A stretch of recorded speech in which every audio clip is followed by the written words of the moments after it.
అందరికీ నమస్కారం. Welcome to Sakshi political spice. And AP ప్రభుత్వం 4 సంవత్సరాలు పూర్తి చేసుకుని మరికొన్ని నెలల్లోనే ఎలక్షన్స్కి సిద్ధమవుతున్న ఈ సమయంలో ఇవాళ ఆంధ్రప్రదేశ్ ముఖ్యమంత్రి వైఎస్ జగన్మోహన్ రెడ్డి పుట్టినరోజు సందర్భంగా ఆయన స్కూళ్లలో ట్యాబ్స్ ఇస్తున్న కార్యక్రమాలు మనం చూస్తున్నాం. సో ఏపీ పాలనపై అలాగే రాబోయే ఎలక్షన్స్పై వాళ్ళు మాట్లాడబోతున్నాం. మనతో పాటు ప్రముఖ రాజకీయ విశ్లేషకులు అందరికీ సుపరిచితులు కేఎస్ ప్రసాద్ గారు సాక్షి స్టూడియోస్లో ఉన్నారు. నమస్కారం సార్. నమస్తే అండి. 4 years పూర్తయింది సార్. ప్రతిపక్షాలు లేవనెత్తుతున్న అంశాలు ఎప్పటికప్పుడు మనం మాట్లాడుతూనే ఉన్నాం. ఓవరాల్గా ఒక విశ్లేషకుడిగా మీరు పాలన ఎలా కొనసాగిందంటారు సార్? ముందుగా జగన్మోహన్ రెడ్డి గారికి జన్మదిన శుభాకాంక్షలు. మా అందరి వైపు నుంచి కూడా వైఎస్ జగన్మోహన్ రెడ్డి గారికి జన్మదిన శుభాకాంక్షలు సార్. ఆయన ఇలాంటి జన్మదినాలు, ఇంత బ్రహ్మాండమైన సంక్షేమాలు కొన్ని తరాలు జ్ఞాపకం ఉంచుకునేలా చేయాలని నా రిక్వెస్ట్తో నేను విశ్లేషించదలుచుకున్నా. ఫస్ట్ ఆఫ్ ఆల్ మనం ఎన్హాన్స్మెంట్ ఆఫ్ స్టేట్ అన్న ప్రాస్పెక్టివ్లో కనుక చూస్తే ఏదో అపోజిషన్ పార్టీ వాళ్ళు క్రిటిసైజ్ చేశారు, కొన్ని భౌగోళిక వాళ్ళు క్రిటిసైజ్ చేశారు అన్నది కాదు కదా. వాస్తవాలని మనం దగ్గరగా చూస్తే ఎంత యాక్యురేట్ ఫిగర్స్ ఉన్నాయి. మనకి జాతీయ విధానాల్లో కానీ జిఎస్డిపిలు కానీ ఇలాంటివన్నీ కొలమానాల కింద అభివర్ణిస్తారు. అవును, రాష్ట్ర పురోగతే సంతరించుకోనప్పుడు ఎక్కడో 22వ ర్యాంక్లో ఉన్నది 1వ స్థానంకి ఎలా వస్తుంది జిఎస్డిపిలు? ఇది రీసెంట్ పార్ట్ స్టాటిస్టిక్స్, అది నేను మీరు ఇవ్వం కదా. జాతీయ గణాంకాలు ఏవైతే ఇస్తాయో వాటిని ప్రామాణికంగా తీసుకుని మాట్లాడే ఉదంతాలే కానీ ఈ పేపర్లు రాసిన రాతలు కోతలు వీటి మీద నేనైతే మాట్లాడదలుచుకోలేదు.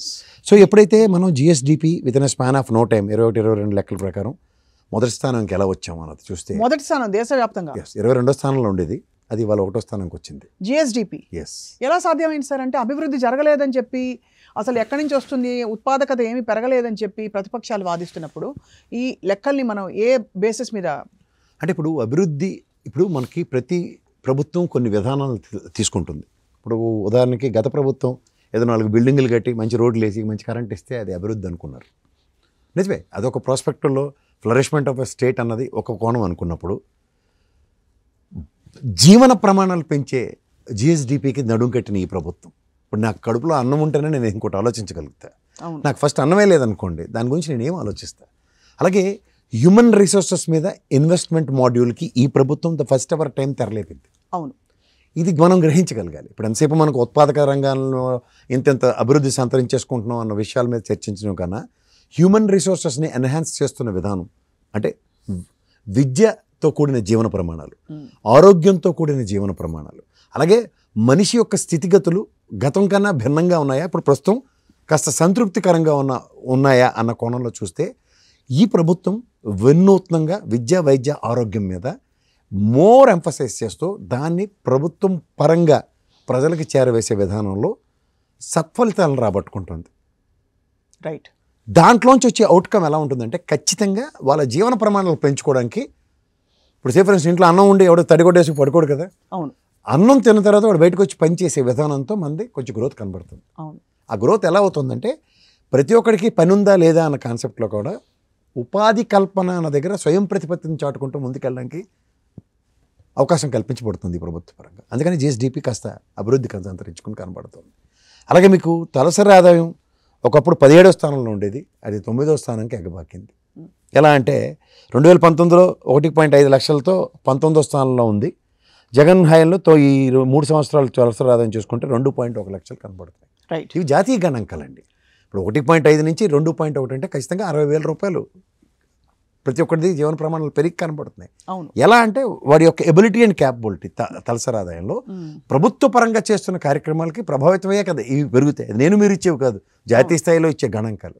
వీటిని ప్రాతిపదిక తీసుకుని మిగిలిన రాష్ట్రాలు కూడా వాళ్ళ అభివృద్ధి పొందడానికి ఈ ప్రభుత్వం తీసుకుంటున్న నిర్ణయాలు ఎలా ఉన్నాయని వాళ్ళు ఇంప్లిమెంట్ చేయడానికి చూస్తున్నారు. అవును, దానికే మనకి నీతి ఆయోగ్ లాంటిది కానీ ఇలాంటివన్నీ ప్రతి రాష్ట్రంకి ఇచ్చే కొలమానాల్లోంచి what set of enhancement these people are showing. Right. ఇప్పుడు మనకు ఉదాహరణకి కరోనా తీవ్ర పరిస్థితుల్లో 2 సంవత్సరాల్లో ఆంధ్రప్రదేశ్ ఎదుర్కొన్న విధానం చూస్తే they set a bench mark for the rest of the states.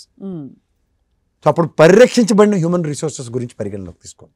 ఈ సంక్షేమం ఆ రోజు అక్కడికి వచ్చింది అందరికి. ఏపీలో కరోనా మేనేజ్మెంట్ సరిగా లేదని ప్రతిపక్షాలు అన్న మాటలో అసలు వాస్తవం లేదంటే మనకి ప్రతిపక్షాలు కాదు కదమ్మా కొలమానం ప్రతిపక్షాలు కాదు, ప్రజలతో పరిరక్షించిన సంస్థలు, వ్యవస్థలు, ఈ మూడిట్లోనూ ఆంధ్రప్రదేశ్ ప్రభుత్వం 2 పరంగా ఉంటే ప్రజలు సంతృప్తికరంగా ఉన్నారు.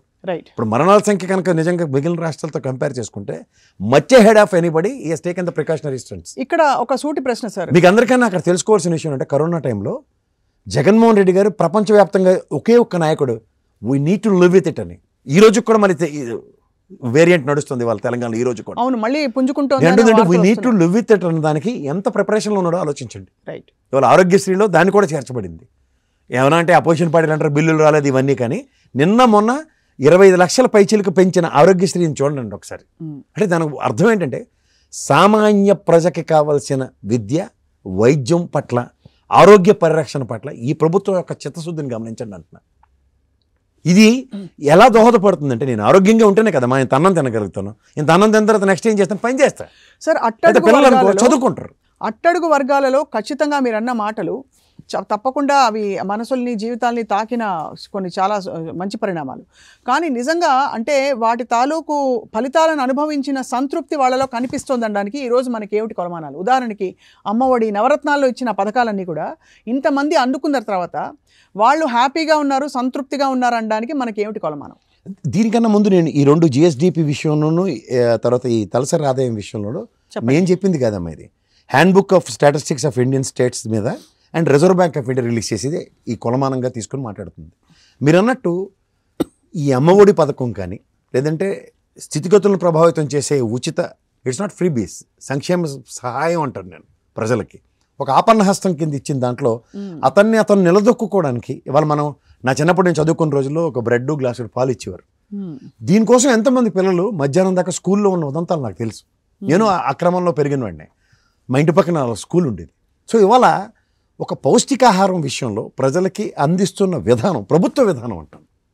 పిల్లల స్కూల్లో ఒక పౌష్టికాహారం అందించే విధానంతో తెరలేపినప్పుడు ఎవరికైనా పట్టెడు అన్నం దొరుకుతుంది. పిల్లలు అంటే బిలో పవర్టీలో ఉన్న పిల్లలకి పౌష్టికాహారం, విద్యా ప్రమాణాలు పెంచే విధానం and in the same scenario వాళ్ళకి యూనిఫామ్స్ విషయంలో కానీ కొత్త బూట్ల విషయంలో కానీ వాళ్ళకి దాని మీద శ్రద్ధ వహించే విధానం. ఇప్పుడు దాని మీద ఎలా ఉంటుందంటే పక్కన ఏదో కాన్వెంట్ స్కూల్లో చదువుకున్న పిల్లడికి ధీటుగా ఈ పిల్లలు కూడా చదువుకుంటున్నప్పుడు వాళ్ళలో వచ్చే ఎంపవర్మెంట్ ఎట్లా ఉంటుంది, కమిట్మెంట్ ఎట్లా ఉంటుంది, విద్యా ప్రమాణాల పట్ల చిత్తశుద్ధి ఎలా ఉంటుంది. ఇప్పుడు ఉదాహరణకి ఒక డ్రీమ్ ఉంటుంది, నాకు ట్యాబ్ ఉంటే బాగుండు, లేదంటే అందరి పిల్లల్లాగా నేను చదువుకోవడానికి వాళ్ళ పిల్లలకైతే ట్యాబ్లు ఉన్నాయట అన్న దగ్గర ఇవాళ బిలో పవర్టీలో ఉన్న ప్రతి పిల్లడికి వాళ్ళు ట్యాబ్ అందించే కార్యక్రమానికి తెరలేపాడైనా. సో దీంట్లో ఏమవుతుందమ్మా, ఎవరెవరో అన్నది కాదు కదా, ఒక CXR యాక్టివిటీతో అనుసంధానించుకొని ఇవాళ బైజూస్ లాంటి ప్రోడక్ట్ని ఫ్రీ కాన్సెప్ట్లో ఇస్తున్నారు. బట్ అపోజిషన్ పార్టీలు ఏది పడితే అది మాడతారు. అది కాదు కదా మన ప్రమాణం. అనుభవించిన పిల్లలు ఆ తల్లి పడుతున్న ఆనందం ఎలా ఉంటుంది, పిల్లడు కంప్యూటర్లో చదువుకుంటాడు, అభంశుభం తెలియని వాళ్ళందరూ అలా మాట్లాడుకుంటున్న వాళ్ళకి ఇప్పుడు దాంట్లోంచి వచ్చే ఎంపవర్మెంట్ ఎలా ఉంటుంది? ఒక్క విషయం సార్, ఇక్కడ ట్రేస్ బ్యాక్ చేస్తే లాస్ట్ గవర్నమెంట్ని రిజెక్ట్ చేసి ఈ గవర్నమెంట్కి పట్టం కట్టడానికి ప్రజలు ఆ టైంలో ఏం కోరుకుని ఈ మార్పుని స్వాగతించారు? అంటే మార్పు అన్న దగ్గర నేను ఒకే ఒక విషయం చెప్పగలనమ్మా. ప్రజలకి ఒక 5 సంవత్సరాలు చూసిన తెలుగుదేశం ప్రభుత్వానికి కన్సిడరేషన్ ఇవ్వలేదు. ఎందుకు అంటే ఈయన జగన్మోహన్ రెడ్డి గారు, రాజశేఖర రెడ్డి గారి ఆయనలో ఒక ప్రగతిని, పురోగతిని రాష్ట్రం చూసింది. ఏది, వాళ్ళ ఇండివిజువల్ ప్రమాణాలు పెంచుకోవడానికి.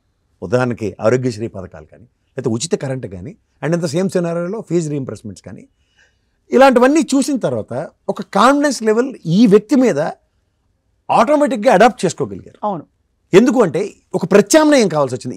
ఈ ప్రభుత్వంతో కాలేదు కాబట్టి ఈ ప్రభుత్వంతో అవుతుందన్న హైపోథెటికల్ ఈక్వేషన్లో వాళ్ళని వాళ్ళు పాసిఫై చేసుకోగలిగారు, వాళ్ళ మీద వాళ్ళు కాన్ఫిడెన్స్ తెచ్చుకోగలిగారు ఈ ప్రభుత్వంతో. అందుకే చూడండి అంత 151 సీట్లు ఇచ్చి థమ్మింగ్ మెజారిటీ తెచ్చారు. అవును. సో ఇప్పుడు మీకు సబ్సిక్వెంట్ పరిణామాల్లో ఈ ప్రభుత్వం మీరు నాకు 151 ఇస్తే నేను ఇంట్లో కూర్చోను మీకోసమే ఒక ట్రాన్స్పరెంట్ పాలిటిక్స్కి తెరలేపాడు. అవును. ఆ ట్రాన్స్పరెంట్ పాలిటిక్స్లో DBT పథకం ఆవిష్కరించాడు. గతంలో ఓన్లీ కథలు చెప్పేవారు, టెక్నాలజీ మేము తెచ్చాము, DBTలు చేయాలి అవన్నీ అక్కడికి మాత్రమే పరిమితమయ్యాయి. కానీ అది ఎప్పుడైతే ఆచరించబడతాదో 2,40,000 కోట్ల పైచిలక సంక్షేమం జరిగిందమ్మా ఈ రాష్ట్రంలో. అండ్ అవన్నీ ఆ ఫలాలు అంది ప్రజలకి, జీవితం అవన్నీ ప్రజలకి ఏంటి డైరెక్ట్గా. దెర్ ఇస్ నో దళారీ వ్యవస్థ లేదు మధ్యలో. వాడిని మనం ఇది రిక్వెస్ట్ చేసుకుని వీడితో వాడితో వీడు అన్న కాన్సెప్ట్ లేదు. ప్రత్యక్ష పథకాలు ప్రత్యక్షంగా ప్రజలకు అందించే దాంట్లో ప్రభుత్వ అధినేతగా జగన్మోహన్ రెడ్డి గారు నొక్కిన బట్టను ఫలితాలు ప్రజలకు అందేలా చేసి ఖచ్చితంగా గవర్నెన్స్ విషయంలో చాలా శ్రద్ధ పెట్టారు. అంటే ఎక్కడ తేడా జరగకూడదు. ట్రాన్స్పరెన్సీ అండ్ అకౌంటబిలిటీ ఈ రెండు చాలా ఇంపార్టెంట్ అమ్మా. దాన్ని ఏమిటంటే పొరపచ్చలు లేని ప్రభుత్వ పరిపాలన అన్నది ఎప్పుడైతే సమన్వయంతో జరిగిందో ఆ సమన్వయ ప్రతిఫలాలు ప్రజలే అనుభవించారు.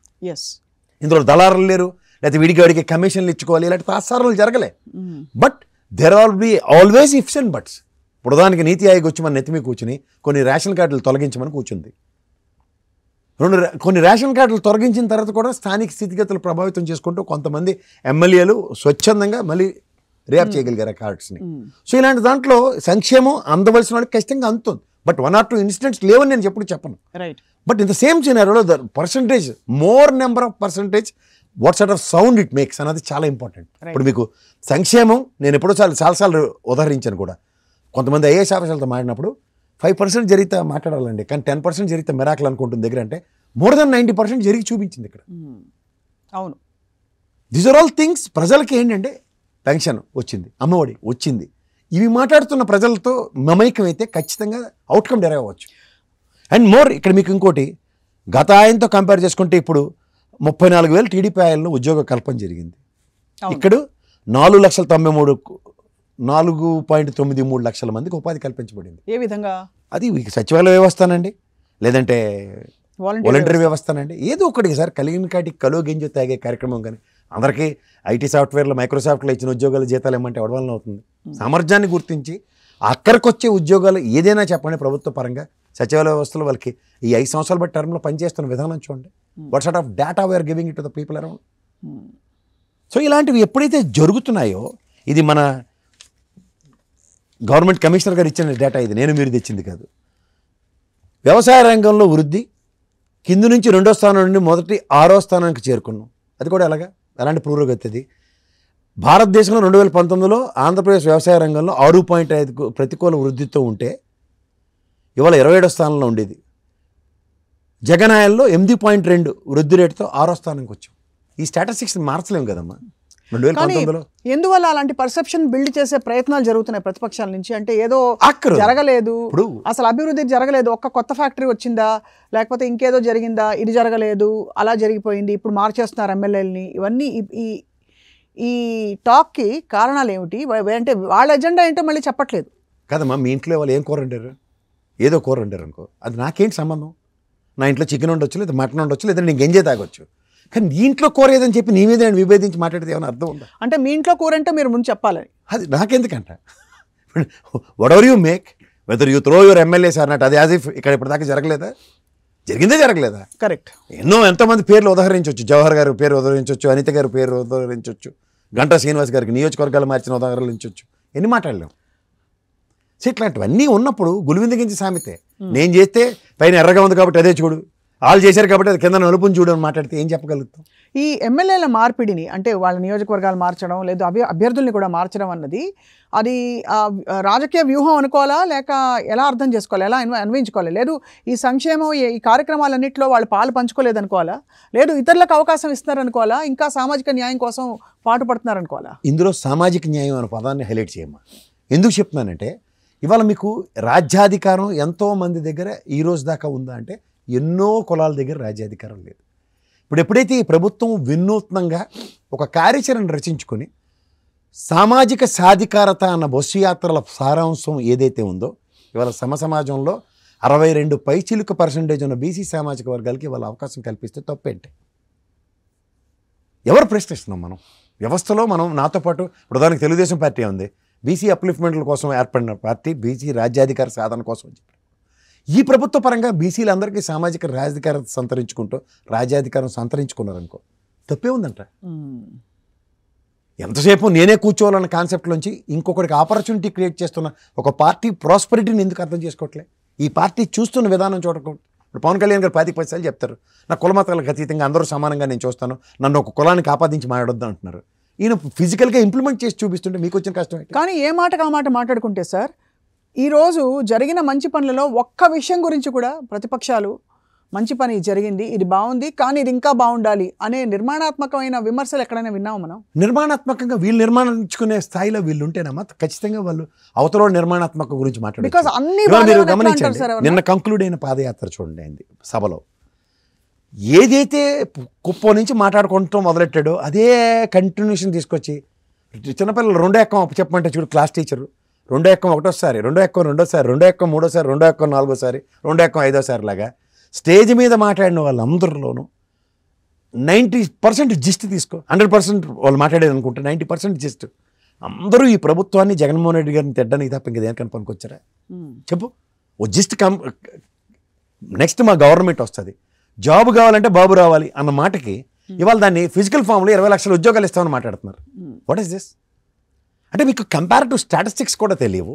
What you have done వెసెస్ what is happening అన్న దాని మీద మీకు కంపారిటివ్ స్టేట్మెంట్ లేదు. ఇప్పుడు జగన్మోహన్ రెడ్డి గారి సక్సెస్ ఏంటి? పాదయాత్ర మొత్తం మీద ఇలా కాగితాలు పట్టుకుని ఇది Telugu Desam manifesto, this were these people are measurably failed అన్నది ప్రజలకు కన్విన్స్ చేయగలిగారు. ఇక్కడ they doesn't know how to hold a manifesto, they doesn't know how to take care of a manifesto. There is always a deviations. ఇప్పుడు ప్రధానికి Rayalaseema declaration Lokesh గారు చెప్పారు, సబ్సిక్వెంట్లో మహానాడులో చంద్రబాబు నాయుడు గారు 6 ప్రవచనాలు చెప్పారు. ఇవాళ కామన్ ప్రోగ్రాంలో కామన్ మేనిఫెస్టో అట్టాలి ఇద్దరిది. బట్ వీళ్ళు చెప్పిన దానికి వీళ్ళకే నిలకలేదు. ఇది తర్వాత విషయం. ఇక్కడ మీకు ఒక ప్రాస్పెరిటీ ప్రాస్పెక్టివ్లో మాట్లాడుతూ ఒక ప్రభుత్వ వ్యతిరేకతని ఎలా తన పక్క మలుచుకోవడం అన్న దాంట్లో చూసుకుంటే ఇవాళ ఈ ప్రభుత్వం ఆ మేనిఫెస్టో ఫెయిల్యూర్స్తో ఈ ప్రభుత్వ స్థాపన జరిగింది. ఇక్కడ మేనిఫెస్టో ఫెయిల్యూర్ కాదు, మోర్ దెన్ 95% సక్సెస్ ఉన్న దగ్గర ఈ ప్రభుత్వాన్ని కేవలం అవహేళన చేస్తూ వ్యక్తిగత హననంతో మాత్రమే సంతృప్తి పొందుతూ వెళ్తున్న ఈ ప్రభుత్వాన్ని గమనించండి, ఈ అపోజిషన్ పార్టీని. వెసెస్ నేను ఇందాక చెప్పిన వ్యవసాయ వృద్ధి రేటు మళ్ళీ hand book of statistics Indian states మీద రిజర్వ్ బ్యాంక్తో సమన్వయపరుచుకుని ఇచ్చిన డేటా అది, మీరు ఇచ్చింది కాదు. అండ్ మోర్ పారిశ్రామిక వృద్ధి రేటు కూడా 22% నుంచి 22 స్థానం నుంచి 3వ స్థానానికి ఎగబాకింది. అందుకే ఈజ్ ఆఫ్ డూయింగ్ బిజినెస్లో మన వాళ్ళు నెంబర్ 1 ఉంటున్నారు. చూసుకోండి ఏపీ స్టేట్ని. 2019లో చంద్రబాబు హయాంలో భారత రిజర్వ్ బ్యాంక్ ప్రకారం 3.2 పరిశ్రమల వృద్ధి రేటుతో ఆంధ్రప్రదేశ్లో 22వ స్థానంలో ఉంది. 21-22లో జగన్ ప్రభుత్వ హయాంలో పారిశ్రామిక వృద్ధి రేటు 4 రెట్లు పెరిగి 12.8 భారతదేశంలో 3వ స్థానంలో ఉంది. ఇది కూడా hand book of Indian states reserve bank of ఇండియాతో సమన్వయపరుచుకుని ఇచ్చిన డేటా. ఈజ్ ఆఫ్ డూయింగ్ బిజినెస్లో నెంబర్ 1 ఇందాక నేను చెప్పినట్టు దట్స్ స్టాండ్ స్టిల్.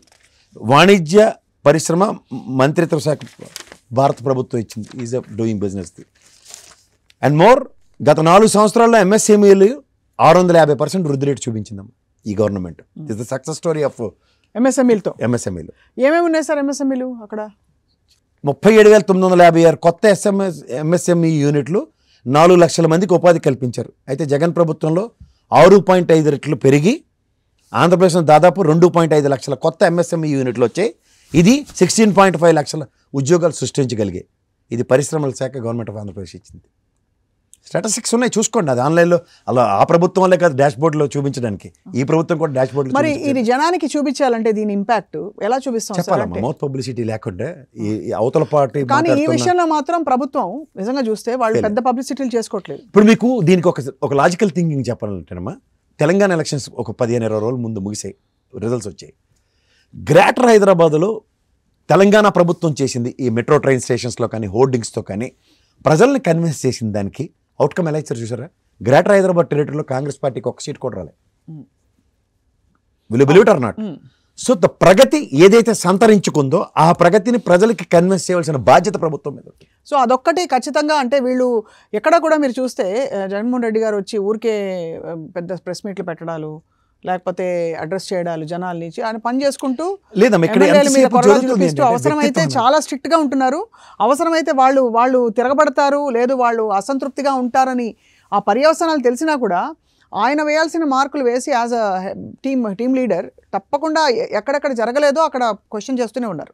ఆబ్వియస్ గా, అంటే that's ultimate level of transparency. Delegation of work అనేది జరుగుతుందమ్మా ఆంధ్రప్రదేశ్లో. సుపరిపాలన అందించే కాన్సెప్ట్లో డెలిగేషన్ ఆఫ్ వర్క్ అంటే క్షేత్రస్థాయిలో 2200 మంది ప్రజలకున్న ఒక సచివాలయ వ్యవస్థ త్రూగా నిరంతరం పర్యవేక్షించబడి ట్రాన్స్పరెంట్ పాలిటిక్స్ జరుగుతున్న ఈ ప్రభుత్వం. అది this the first ever time which was rarely happening. ఇది ఎవరికి డైజెస్ట్ కావట్లే, అర్థం కావట్లే ఫస్ట్ ఆఫ్ ఆల్. రెండోది ఇందాక మీరు అన్నారు చూడండి, ఇండస్ట్రియల్ గ్రోత్ ఎలా అన్నది. ఇవాళ ఆంధ్రప్రదేశ్లో సంతరించుకున్న కంపెనీలు ఎన్నో తెలుసా?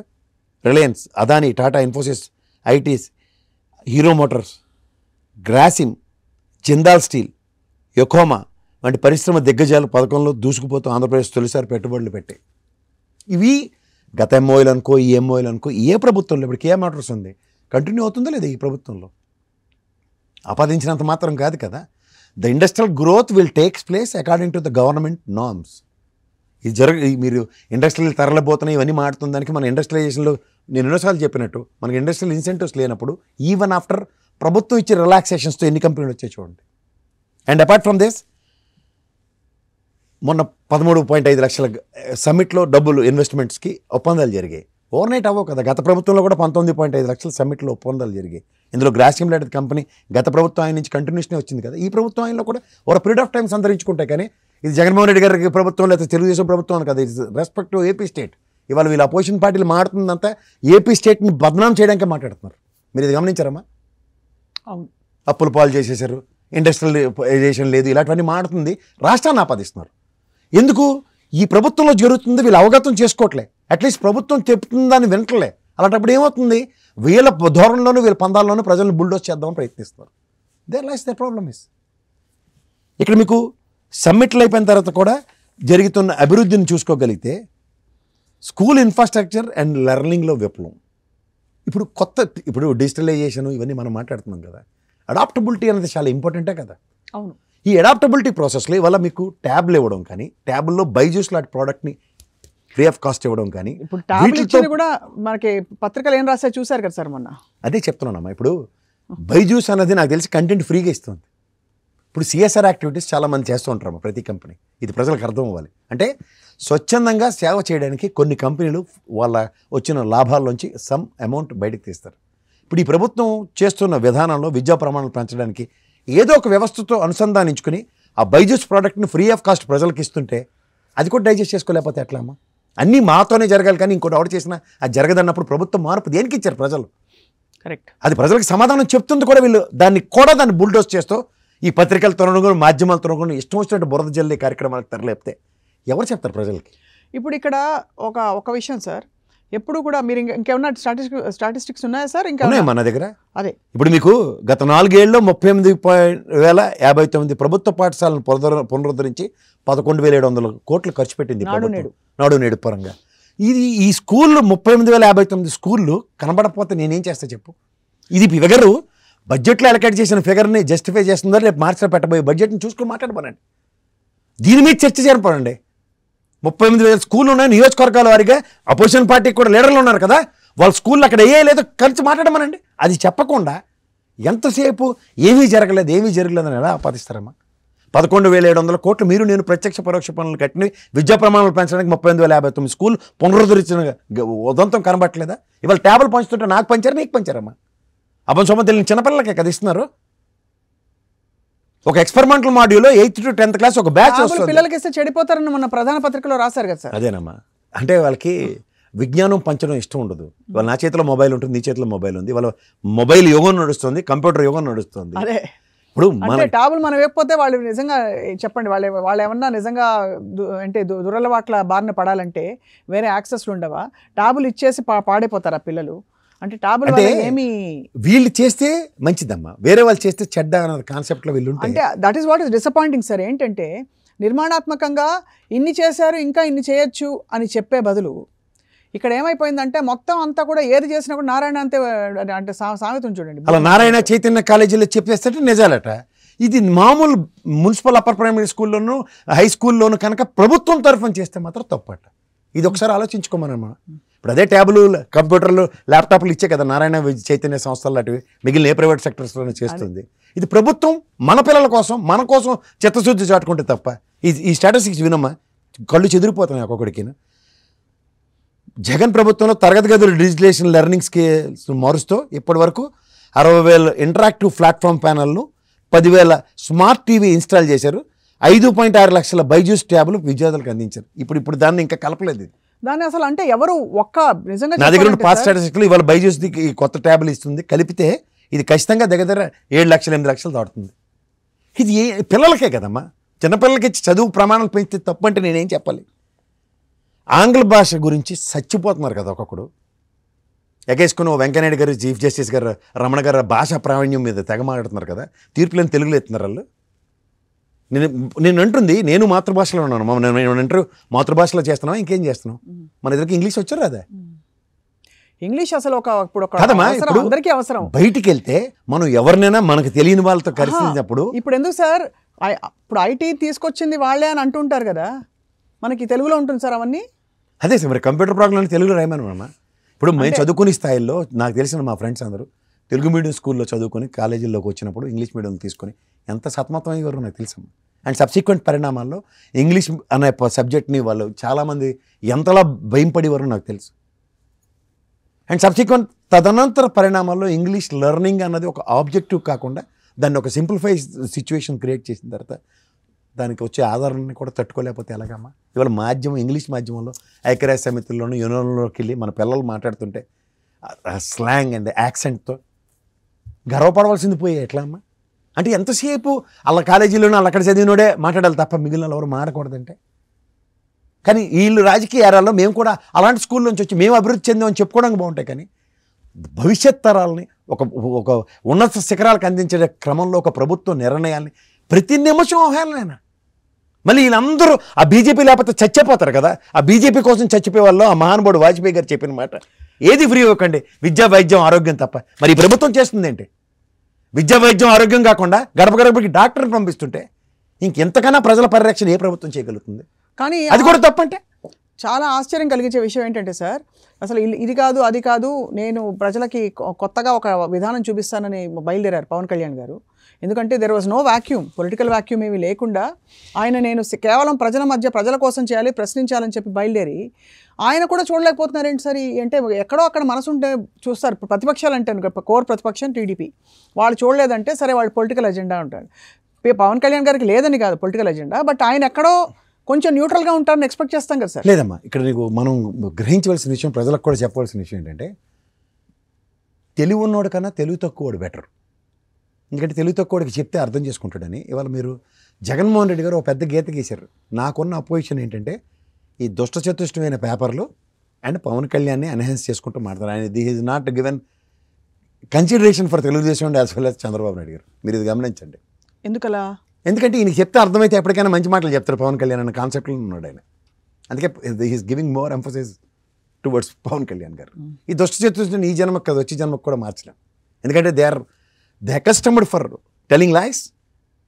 ఆ అబద్ధాల పునాదుల మీద ఏర్పడిన సామ్రాజ్యాన్ని అలా విస్తరించుకుంటూ పోతున్నారు. ఈ జన్మకు కాదు వచ్చే జన్మకు కూడా అది నిజాలు మాట్లాడరు. ఎంతసేపు రాష్ట్రం 10 లక్షల కోట్లు అప్పులైపోయి తర్వాత ఈ ట్యాబులు అంతా మాయ ఇవన్నీ చెప్పడం అలవాటు పడిపోయింది. ఎందుకంటే మనకి గౌరవ ఆర్బీఐ కానీ, గౌరవ ఆర్థిక మంత్రి కానీ, గౌరవ పార్లమెంట్ల మీద, గౌరవ రాజ్యాంగం మీద వీళ్ళకి నమ్మకాలు ఉండవు. ఎందుకంటే పార్లమెంట్ సాక్షిగా వీళ్ళ శాఖలో కూర్చొని రఘురామకృష్ణరావు ఇలాంటి మాట్లాడిన ప్రశ్నకే పార్లమెంట్ 534 ఎంపీలు సాక్షిగా చెప్పిన సమాధానం ఇక్కడ డైజెస్ట్ కాదు. ఎందుకంటే మర్చిపోతామని చెప్పి మంచి పెప్పేపేకర్ కూడా చెప్పింది ఆవిడ. 447 crores మాత్రమే ఈ రాష్ట్ర ప్రభుత్వం అప్పు చేసింది, టోటల్ అప్పు.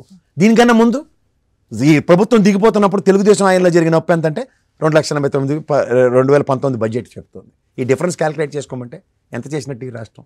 అవన్నీ మళ్ళీ డంకాపాలాస్గా కూర్చుని పార్లమెంట్ సాక్షిగా చెప్తుంది. ఇవన్నీ ఎఫ్ఆర్బిఎం లిమిట్లకి లోబడి అప్పు చేసాం.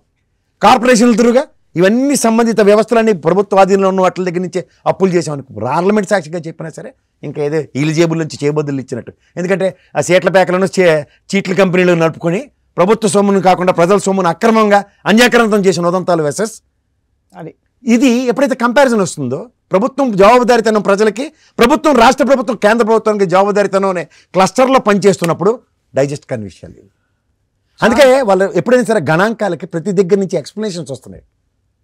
Then they don't know how to. అందుకని కేవలం వాళ్ళ భజన బ్యాచ్ కూర్చుంటారు. దానికి వాళ్ళే సెల్ఫ్ ఎక్స్ప్లెనేటరీ మోడ్యూల్లో ప్రజల్ని అబద్ధాలని జస్టిఫై చేయడానికి ఆ అబద్ధాల పునాదుల మీద నానా పోలి కథ చెప్పుకొని తిరుగుతున్నారు.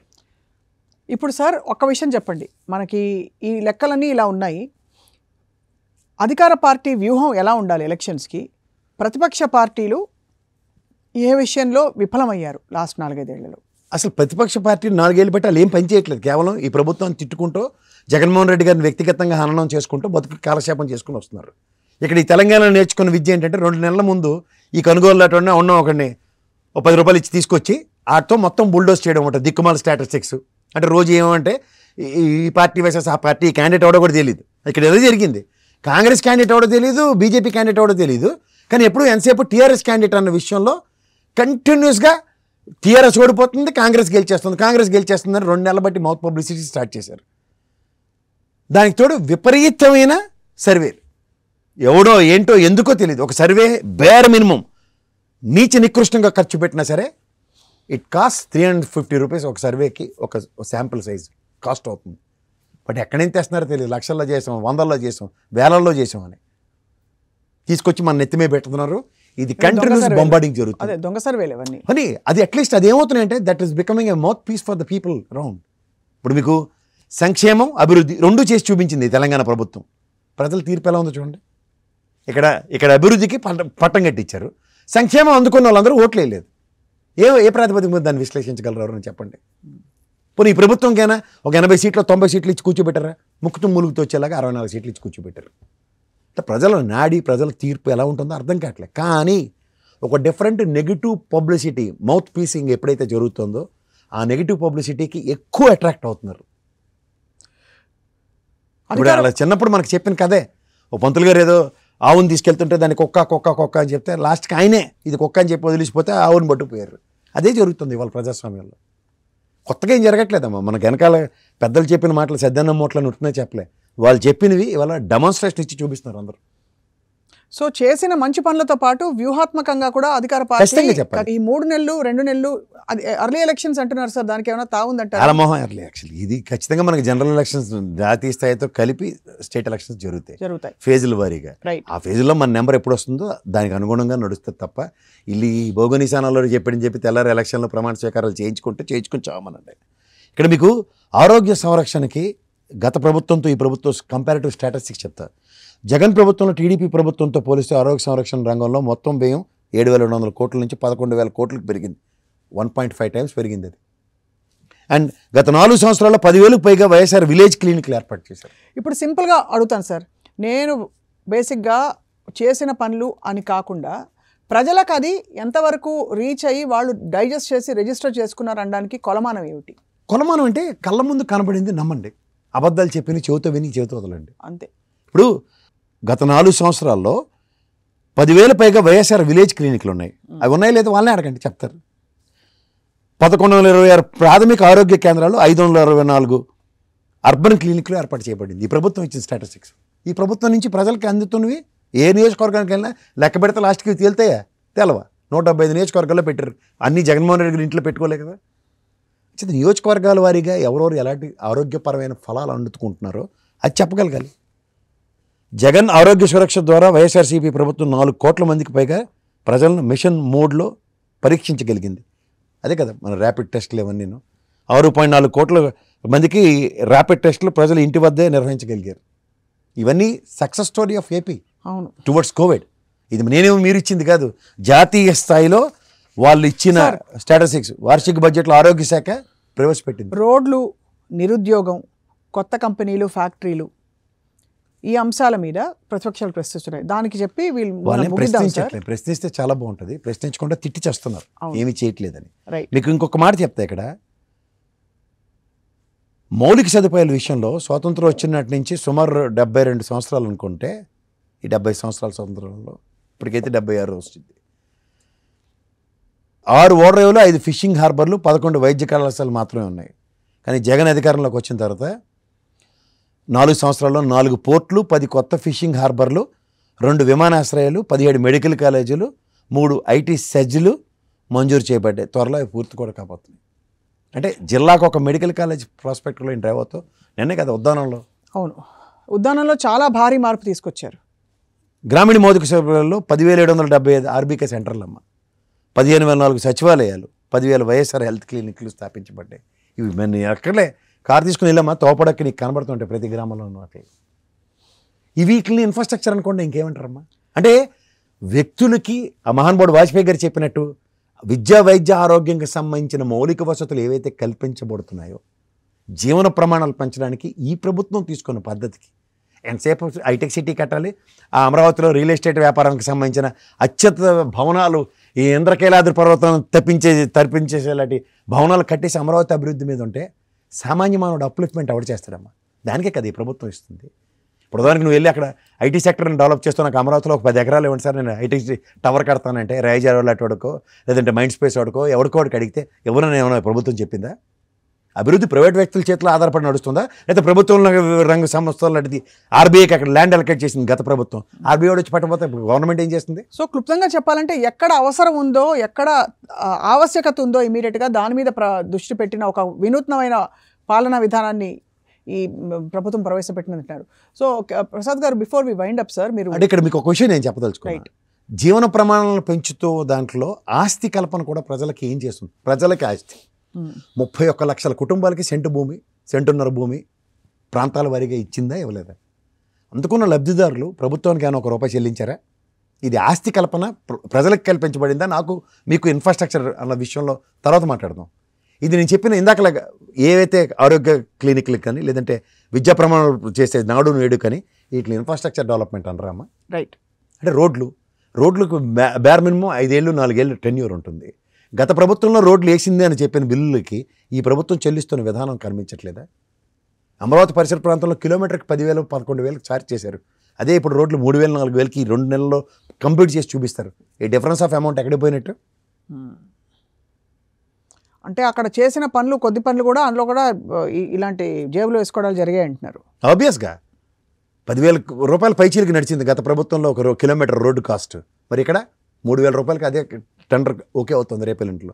With in span of no time. చూడండి ఎలక్షన్స్ ఎలా ఉంటాయో.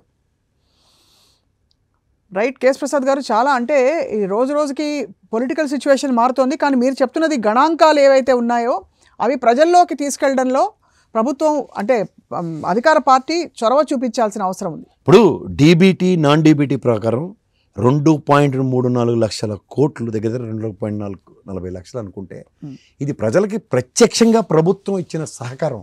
అవును. ప్రభుత్వం ప్రజాస్వామ్యానికి అర్థం ఈరోజు తెలియబడింది ఈ ప్రజాస్వామ్యంలో. ఫస్ట్ ఓవర్ టైం ఈ 5 సంవత్సరాల టెన్యూర్లో. ఎందుకంటే ప్రజలు ట్యాక్సుల రూపంలో కడుతున్నందుకు భాగస్వామ్యులు ఈ ప్రభుత్వ ఫ్లరిష్మెంట్కి అనుకుంటే, వాళ్ళతో ఉన్న సహచరుల అప్లిఫ్ట్మెంట్ కోసం ప్రభుత్వం ట్రాన్స్పరెంట్గా ఈ ప్రభుత్వ పథకాలు మేము చేరవేసామని గర్వంగా చెప్తుంది. దీన్ని గ్రహించండి ప్రజలు, అంతకన్నా ఇంకేం అక్కర్లేదు. చాలా అంటే అవసరమైన విషయాలు గుర్తు చేశారు కేఎస్ ప్రసాద్ గారు. కానీ మీరు అన్నది రైటే. అంటే అది ఎలక్షన్ వాతావరణం వస్తున్న కొద్దీ ఖచ్చితంగా రాజకీయ వ్యూహం కూడా పదును పెట్టాల్సిన సమయం ఇది. అధికార పార్టీ ఏం చేస్తుందో, అలాగే ప్రతిపక్షాలు వాళ్ళ పాయింట్ని ఎలా తీసుకెళ్తారు జనంలోకి వేచి చూద్దాం. అలాగే చర్చిస్తూ ఉందాం సార్ రాబోయే రోజుల్లో కూడా ప్రజలకు ఏ అవసరాలు ఉన్నాయి, ప్రజలు కోరుకుంటున్నది ఏమిటి, జరుగుతున్నది ఏమిటి అని చెప్పి. ధన్యవాదాలు సార్. నమస్కారం. Thank you very much.